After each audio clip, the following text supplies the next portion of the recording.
Dudoy, ang tagapagsalaysay ng Matang Bukid. Ito po ang kwento po natin ngayon ay tungkol sa mga dahon. Ito po ang klase ng mga dahon. Mga nagdag tama. Ito po ang dahon vegetarian. Maraming salamat po sa pag-imbita niyo sa akin dito sa Matang Bukid. Makikita po natin ito ang isang dahon na... Dito to yan! Ito, meron po dito ang dahon ng lima.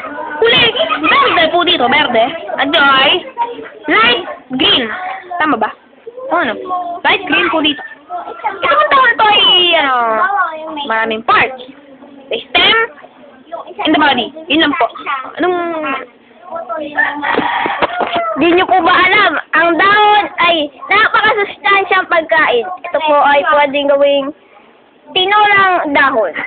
Ito nga po, balikan po ulit ang mga salaysay ni Bon. Tungkol sa dahon. Magtanong ka. Ano po bang mga luto ang ginagawa niyo po sa dahon? Sa dahon po ito ay, ang tawag dito ay ampalayuts.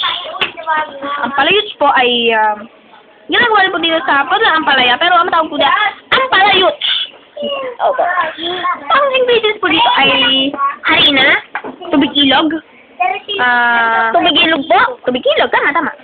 Ang tubig ilog ay mas nasa dahil ito po ay nagbibigay ng nutrisyon sa atin para manghina tayo upang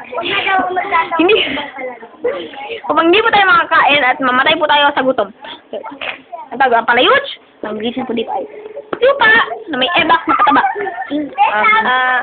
Sir, sino po ba ang mga nag-uubos ng dahon ito? Sino po ba ang kumakain? Antuts.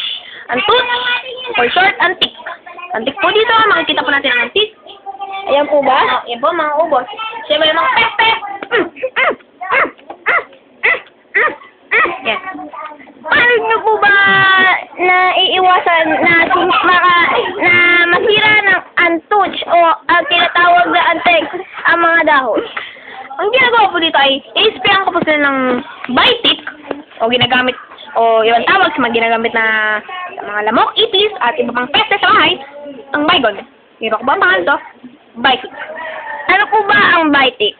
Ang Bitic ay isang ingredients na makikita mo na sa tubig ilog na may nasa ilalim ng dagat sa puro gasolina na may erak sa ilalim ng tsinelas ng tao.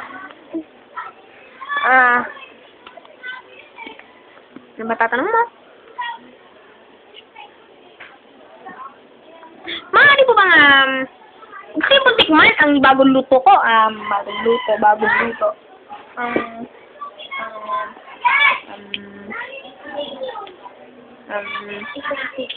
Ito, luto na po ito. Gusto niyo po ba tikman? Patikim nga.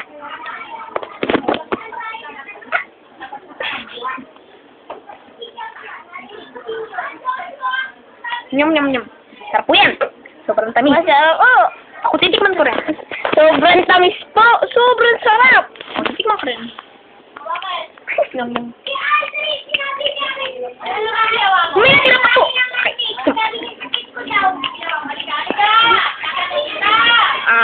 Maraming salamat po dahil interview po ako ngayong araw na ito. May itatanong ka po ba? Wala na po. Maraming salamat po. Ako nga po pala si Kuya Kim.